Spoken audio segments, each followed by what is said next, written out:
Hello दोस्तों, एक बार फिर से स्वागत है आप सभी का आपके अपने ही चैनल दीप सुपरविजन में। इससे पहले हमने अपने चैनल के माध्यम से एक वीडियो अपलोड की थी जिसमें उत्तराखंड जो एलटी भर्ती परीक्षा है उसमें आरक्षण संबंधी जो विवाद है एसटी का, तो उससे संबंधित विवाद पर उत्तराखंड हाईकोर्ट ने यहाँ पर को जो भर्ती प्रक्रिया है उसमें स्टे लगा दिया था। और स्टे लगाने के बाद यहाँ पर को एक लेटर जारी हुआ था जो राजीव सिंह बिष्ट जो काउंसिल हैं, additional chief standing council for Uttarakhand state के, तो उनके द्वारा वो लेटर प्रेषित किया गया था डायरेक्टर को और एडिशनल डायरेक्टर कुमाऊं मंडल और गढ़वाल मंडल को, जिसकी जो रिट पिटिशन संख्या थी वो 365/2025 थी, जिसमें स्पष्ट शब्दों में कहा गया था कि जो ये भर्ती प्रक्रिया है इस पे फिलहाल अभी रोक लगाई जाती है हाईकोर्ट के द्वारा। और इसके साथ साथ इसकी जो अगली सुनवाई है वो 8 मई है 2025 को इसकी अगली हेयरिंग होने वाली है। तो इसका बहुत सारे जो अभ्यर्थी जो बहुत सारे जो हमारे व्यूवर्स हैं उसके द्वारा कमेंट बॉक्स में बहुत सारी चीज़ें लिखी जा रही थी कि ये जो न्यूज़ है, ये केस है, ये फर्जी है।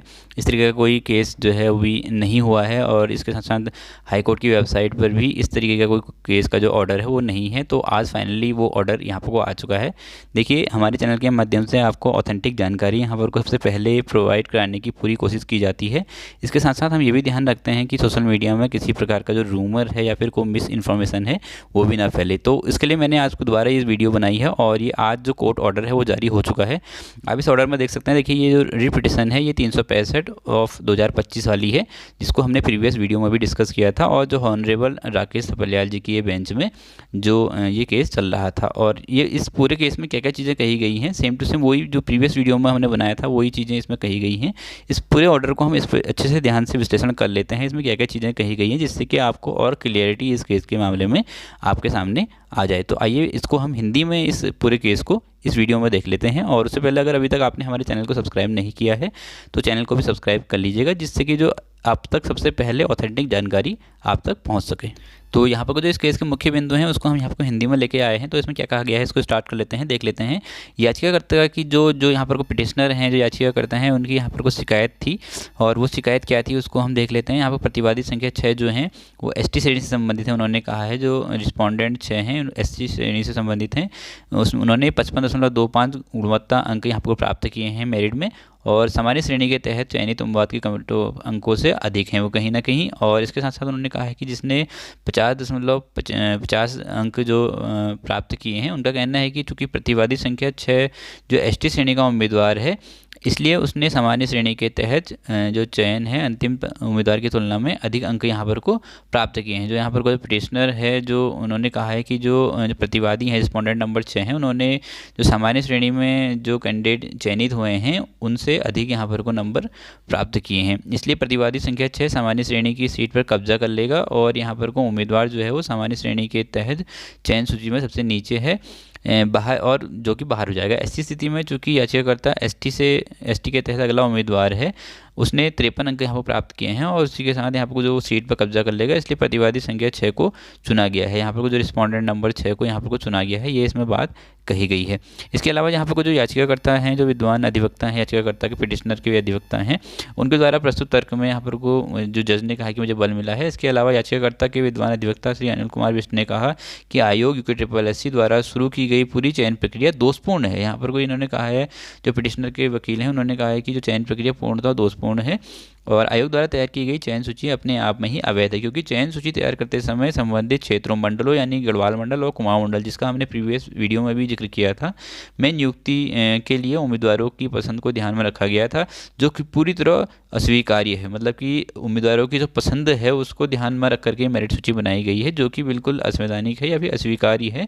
यह विज्ञापन संख्या खंड का हवाला देते हुए इसे नीचे पुनः यहाँ पर प्रस्तुत किया जा रहा है और आवेदन पत्र में त्रुटि को यहाँ पर को देखने की यहाँ पर को बात कही गई है माननीय हाईकोर्ट से। अब यहाँ पर क्या कहा गया है उसको भी कोट किया गया है। यहाँ पर कहा गया है कि आवेदन पत्र में अभ्यर्थियों को 60% सामान्य शाखा, 60% महिला शाखा, विभागीय 10% सामान्य, विभागीय 10% महिला शाखा का अवसर ही चयन के लिए उपलब्ध होगा, ये बात कही गई है विज्ञापन में, आवेदन पत्र में। और गढ़वाल मंडल कुमाऊं मंडल के चयन का विकल्प तथा सामान्य शाखा महिला शाखा के चयन का विकल्प अभिलेख सत्यापन के समय मेरिट के आधार पर दिया जाएगा। ये भी यहाँ पर को बात कही गई है आवेदन के समय। अब इसके साथ साथ यहाँ पर को एक चीज़ और भी कही गई है। इसमें देखिए जो इसमें खंड का जो उपरोक्त खंड है उसको अवलोकन करने से स्पष्ट हो जाता है कि चयन को केवल संबंधित क्षेत्रों अथवा गढ़वाल मंडल और कुमाऊं मंडल की नियुक्ति के समय ही ध्यान में रखा जाना है। अंतिम चयन के आधार पर वह सभी दस्तावेज सत्यापन के बाद परंतु चयन मेरिट सूची चयन के आधार पर तैयार नहीं की जा सकती है। इनका कहना है, जो पिटिशनर के वकील हैं उन्होंने कहा है कि जो कुमाऊं और गढ़वाल मंडल की बात कही जा रही है वो नियुक्ति के समय यहाँ पर को ध्यान में दी जानी चाहिए, जबकि जब यहाँ फाइनल मेरिट लिस्ट है उसमें ये ध्यान में नहीं दिया जाना चाहिए। ये जो अंतिम चयन सूची है उसके आधार पर ध्यान पर नहीं दिया जाना चाहिए। और जो अंतिम चयन सूची के बाद नियुक्ति की प्रक्रिया स्टार्ट होगी तो उस टाइम पर यहाँ पर को मंडल का प्रेफरेंस यहाँ पर दिया जाना चाहिए। ये बात पिटिशनर ने कही है। राज्य के विद्वान जो अपर मुख्य स्थायी अधिवक्ता श्री राजेंद्र सिंह बिष्ट हैं, जो सरकार की ओर से यहाँ पर केस लड़ रहे हैं, उन्होंने कहा ने उचित रूप से तर्क दिया कि संबंधित क्षेत्र में नियुक्ति के लिए अंतिम मेरिट सूची तैयार होने के बाद अभ्यर्थियों की पसंद सामने आएगी, लेकिन यहाँ चयनकर्ता संस्था ने मेरिट सूची तैयार करते समय अभ्यर्थी की पसंद को वरीयता दी है, जो पूर्णतः अनुचित है। यहाँ पर जो मुख्य जो अधिवक्ता हैं, स्थायी अधिवक्ता जो राजीव सिंह बिष्ट, उन्होंने यहाँ पर तर्क भी दिया था कि जो क्षेत्र की जो अंतिम मेरिट सूची है उन्हें अभ्यर्थियों की पसंद सामने आएगी, उन्होंने कहा था। और यहाँ पर चयनकर्ता संस्था द्वारा मेरिट सूची तैयार करते समय अभ्यर्थियों की पसंद को वरीयता दी जाएगी, जो पूर्णतः अनुचित है। ये बात भी यहाँ पर को प्रश्न यहाँ पर उठाया गया है कि क्या भर्ती करने वाली संस्था जो दोषपूर्ण तरीका क्यों अपनाती है। ये भी बात कही गई कि जो भर्ती जो एजेंसी है वो ऐसा क्यों करती है कि दोषपूर्ण प्रक्रिया अपनाती है और इसके कोई नियम नहीं है। यहाँ पर मेरिट सूची तैयार करते समय चयन प्रक्रिया का उल्लंघन किया गया है, ये बात भी कही गई है। और स्पष्ट रूप से एक बहुत गंभीर मुद्दा है जो भर्ती निकाय के नियमों के अनुसार सख्ती से चयन करना चाहिए, लेकिन ऐसा प्रतीत होता है कि भर्ती निकाय के नियमों को पूरी तरीके से दरकिनार कर दिया गया। इस तथ्य पर न्यायालय ने संज्ञान में भी लाया गया। लगभग सभी भर्ती प्रक्रियाओं में चयन निकाय अंतिम चयन सूची तैयार करने के लिए उम्मीदवारों की आपत्तियां आमंत्रित करने के लिए अपनी वेबसाइट पर अंतिम मेरिट सूची प्रकाशित करता है, जो कि पूरी तरह अस्वीकार्य है। इस मामले में अंतिम मेरिट सूची प्रकाशित की गई थी, ये भी बात यहाँ पर कही गई है।